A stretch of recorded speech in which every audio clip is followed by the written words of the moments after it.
আমি তোমারে অনেক ভালোবাসতাম, অহনও বাসি, অহন আরও আগের চেয়ে খুব বেশি ভালোবাসি। কিন্তু তোমারে সেইটা আর কখনো কইতে পারব না। মানুষের গাছ কাটা দেখছো না, একটা আস্ত গাছরে মানুষ গোড়া থেকে কাইটটা ফেলে, এরপর সেই গাছ দিয়ে আসবাবপত্র, ফার্নিচার, এমনকি আস্ত একটা ঘর বানায় ফেলে। কিন্তু জানো কি, ওই গাছ থেকে না মানুষ আর কখনো অন্য একটা গাছ তৈরি করতে পারে না। ঠিক তেমনই তুমি আমারে খুব যত্ন কইরা গোড়া থেকে কাইটে দিছ।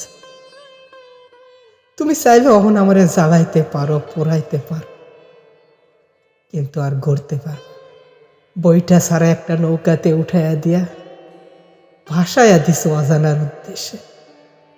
পানির ঢেউয়ে নদীর স্রোতে কোথায় গিয়ে যে ভাসতেছি কিচ্ছু জানি। ফিরতে ইচ্ছে করে জানো তো, খুব ফিরতে ইচ্ছে করে, কিন্তু কেমনে ফিরুম কও?